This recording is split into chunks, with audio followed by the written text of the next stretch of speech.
What is good, YouTube? Warstu here with a video on the DCU. So in today's video, we're predominantly going to be talking about the Superman movie. There is a new report from someone that has allegedly watched the movie. Also, allegedly, a new trailer is coming on April the 1st. April's Fool Day, really? Because CinemaCon is at the start of April. Also, there is some information going around about the DCU. Batman, aka Batman Brave and the Bold, although that title may change. Also, is the Batman 2 even happening? It's been nearly 5 years since the last... I'm being over the top here. So yeah, basically, we're just going to talk about a bunch of DC stuff. So if you are new around here, what the frickin' hell are you doing? I've been covering pop culture, Marvel, DC, Kaiju, Monsterverse stuff for a long time. So subscribe to the channel to never miss any of the content. Also, if you want to see the beautiful face behind the beautiful face, check us out on Instagram at Warstu to see the beautiful voice and the beautiful face. And also check us out on Twitter, WarstuG. Although my account actually has been basically dead since Elon Musk taken over because I refuse to pay for Twitter Blue. But what is interesting is before that, my engagement was 20% higher and now I don't pay for it. It doesn't go anywhere, but that doesn't matter. So the new report is very interesting because I've actually got notes from 2 different test screenings in front of me, but I'm not a leaker, so I can't put that out there. So let's just go over. But it does emphasize you've got to take it with a pinch of salt. And whenever that happens, it means it wasn't as positive. I do find the comment section interesting on my DC videos, because if I don't say this is the greatest cinematic Superman movie ever, people say I'm a hater. I'm just being realistic. So, can the new Superman movie finally prove that DC can make money outside of the Batman franchises? So the film wasn't a comedy, but did have funny moments in it. No one said it's a comedy. Characters aren't who people think they are. Okay, no, they are who they think they are. Online speculation is dead wrong. Most of the trailer scenes are from early in the movie. Okay, although careful for spoilers, I don't want to ruin your movie going experience. There is one shot in that trailer that is literally very close to the end of the movie. Most of the trailer scenes are from early in the film. Nah, that's kind of wrong. Crypto plays an important role, but it felt like a little tackled in the part felt artificial. Well, it's not even a real dog, so let's be honest. I personally think having Crypto in this movie is nonsensical. We don't need it. It's a Superman movie. There is no after credit scenes, at least not what they were shown. One could be there, but their source can't confirm it. I hate to tell you this, lads. There is never post-credit scenes in test screenings, so there probably will be a mid-credit scene and a post-credit scene in this movie. Whilst Rick Flag Sr. is in the film, he plays a rather short role. There were no nods to Creature Commandos because that show sucked, and their source noted the source is not a DC... I don't know what that was. DC filler? That's not really irrelevant. There was a nod to Amanda Waller, though it wasn't an audience wink, and I think it was a blink and you miss moment. The source impressions were that the film is good from a person who doesn't follow DC films. Interesting. The source is not a comic book buff, DC or Marvel fan, but they enjoyed it. Okay, so this is what the movie needs to be, right? It should be popular with the general audience. Comic book fans, people who love pop culture, don't matter, right?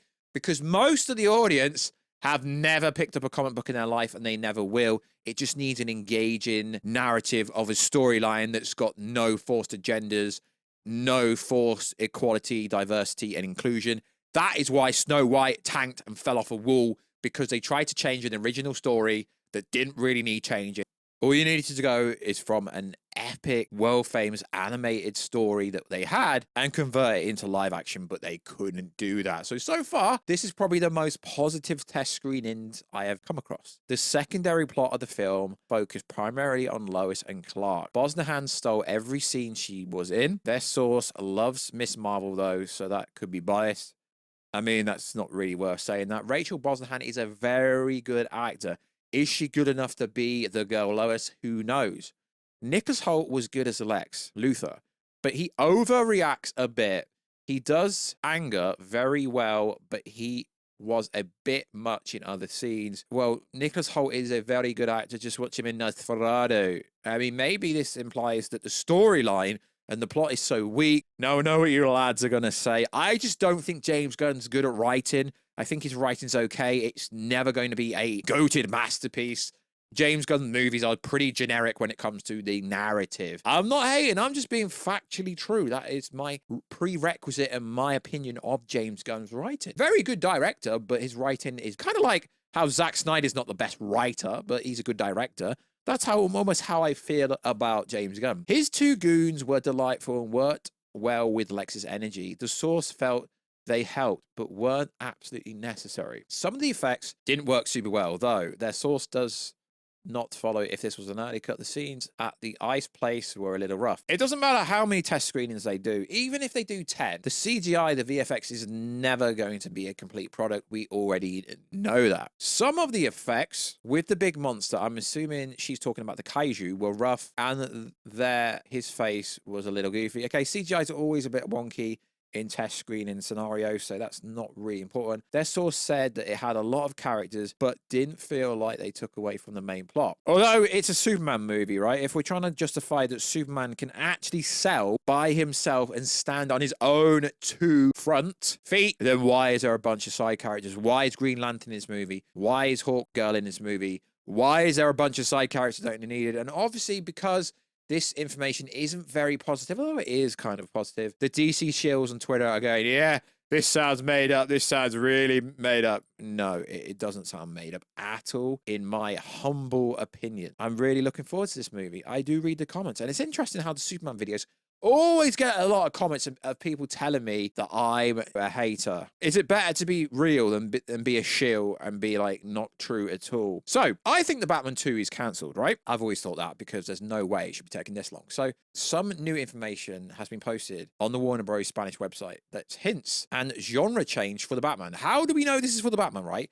The website lists the movie as an untitled Batman film instead of his previous known title, The Batman 2. This could literally be Batman Brave and the Bold. The genre is listed for the movie also now indicates a sci-fi fantasy, whereas the first film was categorized as action adventure. Do not flop the bag. The fact that Penguin, Colin Farrell won an award for his role, all you gotta do is stick that continuity there. The rumors why it's been delayed because Clayface was going to be the villain of the Batman 2, and now James Gunn wants to use Clayface in whatever kind of movie. It's just a mess, right? If you're going to just cancel the Batman 2, just freaking go ahead and do it. So, Jack Reacher, Mr. Reacher himself, Alan Richardson. Literally, there's a scene in this show where he's like, I am justice. He's literally Batman. Make it happen. I know what people say. He's too jacked. He's too big. Have you not read any comics, lads and ladettes? Literally, figuratively, imaginatively, Batman is jacked. He is jacked. Alan Richardson is also a good age. Now, I know a lot of people don't think he would be right, but I'm seeing so many videos appear on Instagram and on lesser apps like TikTok and stuff saying that he should be. Also, Jensen Ackles has been up for the run-in, but we didn't get Wolf. We didn't get the fan cast for Superman, so it's probably going to be from some less. I don't know if they will do that to Batman, though. Can they do that to Batman? Because Robert Pattinson got casted as Batman, but he was known massively from his Twilight stuff. But most people don't watch real movies because if you've seen Robert Pattinson in anything outside of his actual Twilight stuff, like The Lighthouse, is actually a really good actor. So is the Batman 2 cancelled? Why is Alan Richardson's not coming out? He's already said he'd do it for free. I mean, obviously that's a joke. He wouldn't do it for free. But he's literally saying, like, I'd sign on instantly. So let's hope how good he's been so far in Reacher season 3, although it is technically Jack. His name is Jack Reacher. How good he's been in Jack Reacher season 3 that he can actually be cast as the Batman. Okay, so what I find interesting is Jason Momoa is promoting the Supergirl movie, even though it's not his movie and he's not the main star. Jason Momoa confirms that halfway through filming his scenes in Supergirl as the badass bounty hunter in the galaxy known as Lobo. Lobo's a very cool character. Although we've seen Lobo before in Krypton. Serious. He says, it's the first time I asked everybody to call me by my character's name. So we've also got some new set photos that have appeared. And people are like, why are we seeing set photos now? Because they're filming just outside of London on sound stages, right? The only reason you're seeing sets being built outside, so on and so forth, is because they're filming outside. And, even if it is private property, drones can be flown to a certain degree. And yes, it does look like they've covered up 2 of Lobo's bikes. But it is interesting how Momoa's still filming. It seems like he's actually going to have a bigger role than what we thought he's going to have. Why not have the main star who appeared in HBO Max's hit series House of Dragons actually do some promo? Why is Jason Momoa? I get it. It's because he's also in the Minecraft movie, which, you know, WB is also distributing and making, I guess. But it's like, we don't need Jason Momoa to carry a Supergirl movie.